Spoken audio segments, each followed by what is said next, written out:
Your fingers are stiff. The wind is finding every crack in the wall. And you already know the bill is coming whether you turn the heat on or not. So here is what I need you to believe, even though I didn't believe it either. A single handful of dry twigs, the kind you would rake up and throw straight in the bin, can hold one room warm from dinner until morning.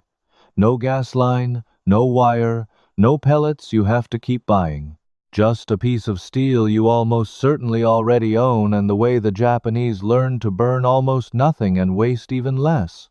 I pulled this out of a craft tradition that runs back to the 14th century, and out of a strange, flameless heater patented in Japan in 1923, and tonight I am going to hand you the whole thing, step by step. The first time I felt it was in a freezing workshop up in the hills above Takayama, standing next to an old man named Hiroshi, both hands wrapped around a chipped mug because I could not feel my fingers, watching him feed 3 thin sticks into a rusty drum.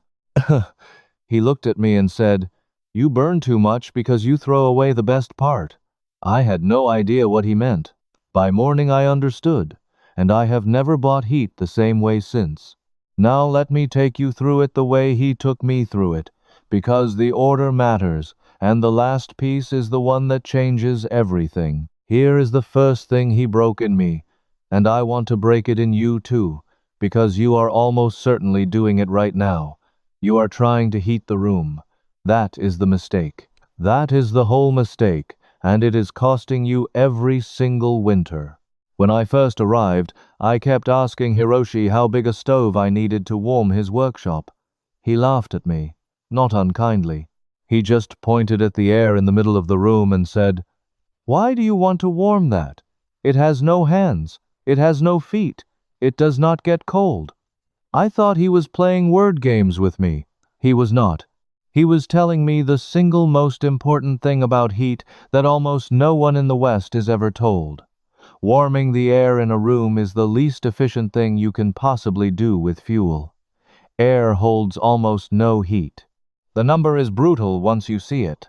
It takes only about 1,005 joules to lift 1 kilogram of air by a single degree, and a kilogram of air is nearly a full cubic meter of space.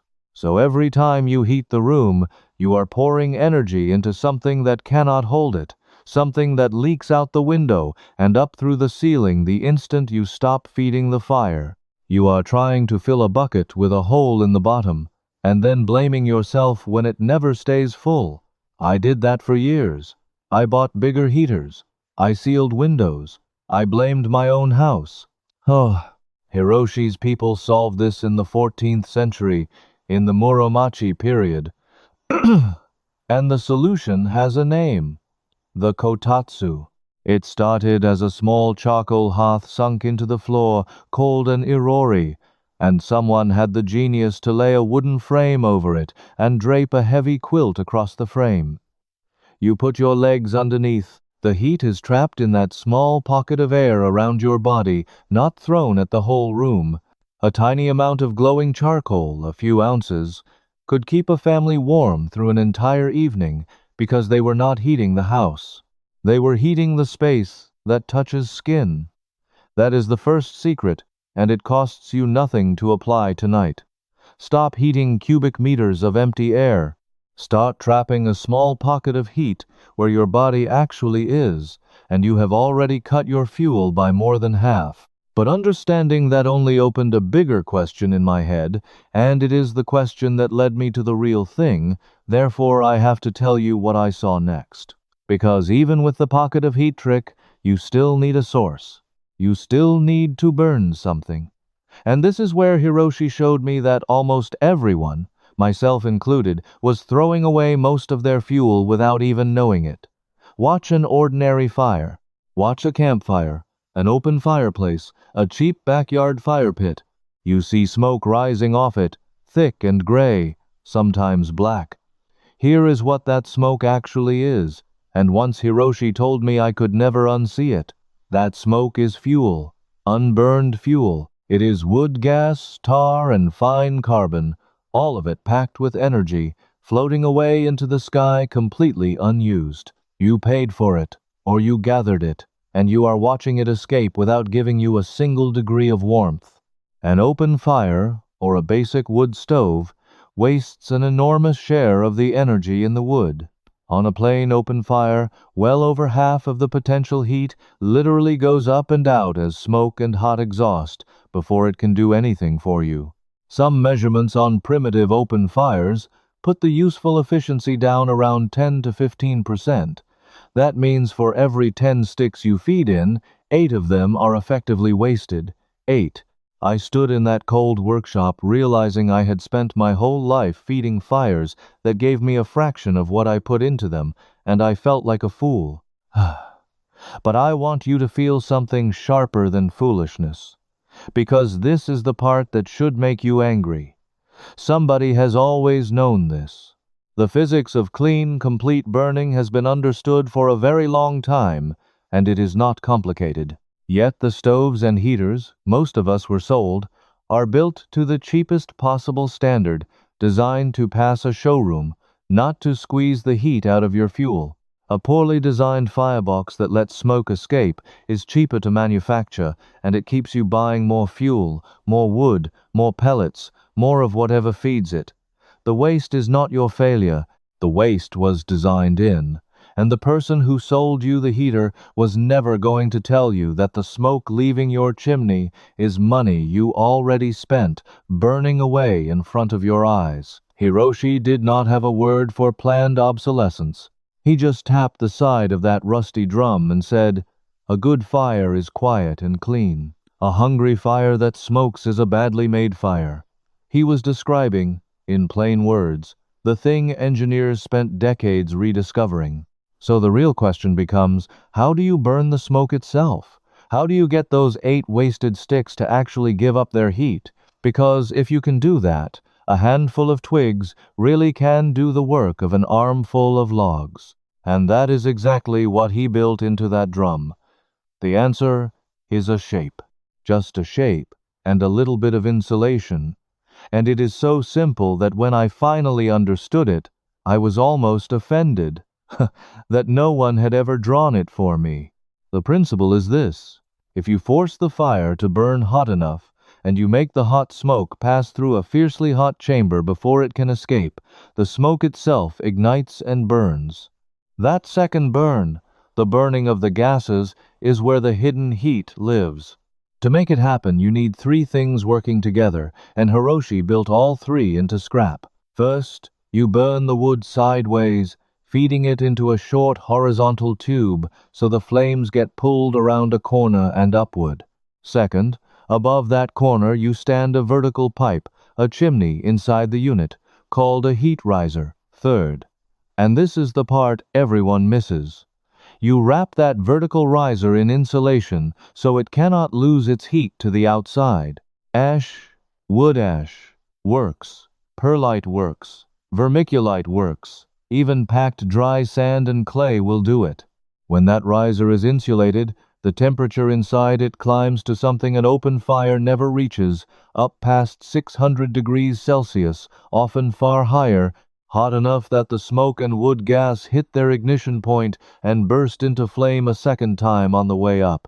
The exhaust that finally leaves is almost clear, no smoke, because there is nothing left to waste. You have burned the part everyone else throws away.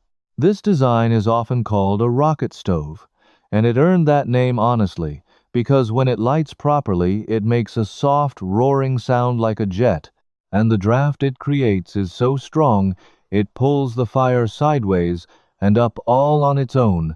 No fan, no electricity, nothing but the shape and the heat doing the work. The clean-burning versions of this design can push combustion efficiency up toward 90%. And field studies of rocket-type stoves have shown fuel reductions on the order of half, sometimes more, compared to the fires people used before. Half the wood for the same heat. And here is the part that made my jaw drop when Hiroshi lit it. The fuel is thin. You do not need thick logs. You feed it wrist-thick sticks, dry twigs, broken pallet slats, garden prunings, the exact stuff most people cannot even burn well in a normal stove. The rubbish becomes the fuel. That is why he said I burned too much. I was buying and splitting logs to feed a hungry, smoky fire, when a clean fire the size of a coffee can could have done more with the sticks under my own hedge. Now, I know exactly what some of you are thinking right now, because I thought it too, standing there in the cold. You are thinking this only works if you can weld, if you have some special steel, if you buy the right kit online. So this next part is for you specifically, the person looking at a bare bench and a couple of rusty cans thinking, this is not for me, it is for you, it is mostly for you. Because you do not need a welder and you do not need to buy anything special. The first working rocket heater I ever built with my own hands, after I came home, was made from a large steel food can, the catering size, the kind a restaurant throws out by the dozen, and two smaller cans nested inside it. You cut a hole in the side of the big can near the bottom. You run one small can through that hole as the horizontal feed tube where the sticks go in. You stand another can, or a length of steel stovepipe, upright inside as the riser. Then you fill all the empty space around that riser with wood ash or dry sand, packing it in, and that packed ash is your insulation, the thing that makes the second burn happen. Total cost, if you have the cans and a pair of tin snips, is close to nothing. A length of proper stovepipe for the riser, if you want it to last, runs maybe $10 or $15. That is the entire outlay. I have built one on a Saturday morning from things that were destined for the recycling bin, and had it boiling a kettle by lunch. If you have an old steel bucket, a metal toolbox, a discarded fire extinguisher, an empty paint can burned out clean, any of it can become the body. The rules are simple, and they never change. The feed tube where you load the sticks and the riser going up should be about the same width, so the draft stays strong. The riser should be roughly 2 to 3 times taller than it is wide, so the hot gases have room to finish burning. And the riser must be wrapped in something that holds heat, ash, sand, clay, perlite, so it gets savagely hot inside. Get those 3 things right on any junk steel container, and you have a rocket stove that will outburn a shop-bought heater costing 100 times more. I have watched a can-sized one throw so much clean heat off the top of the riser that you could not hold your hand above it, fed by nothing but a fistful of dry sticks pushed in a few inches at a time. That instinct to stop wasting and start understanding if it resonates with you, I want to point you toward something I put together that goes much deeper than one video can. I wrote it all down in a book called Tool Mind, and the follow-up volumes, Steel Instinct and Tool Master, where I go through this entire philosophy of working with what you have, reading materials, the way Hiroshi read fire, and building things that outlast the stuff sold in stores. Everything in those books is the kind of knowledge you keep for life, not a product you replace. You can find the link in the description below. But now let's get back to the part that kept me awake that first freezing night in the mountains. How do you take 20 minutes of clean, roaring fire and stretch it into 8 hours of warmth with no one tending it while you sleep? That is the piece almost no one in the West knows, and it is the oldest piece of all. The answer is not a bigger fire. The answer is to stop letting the heat leave, and you do it with something you can dig out of the ground for free. This is the part Hiroshi saved for last, the way you save the best tool for the job that matters. He walked me over to a low bench along the wall of his workshop, a bench I had been leaning on for 2 days without a thought.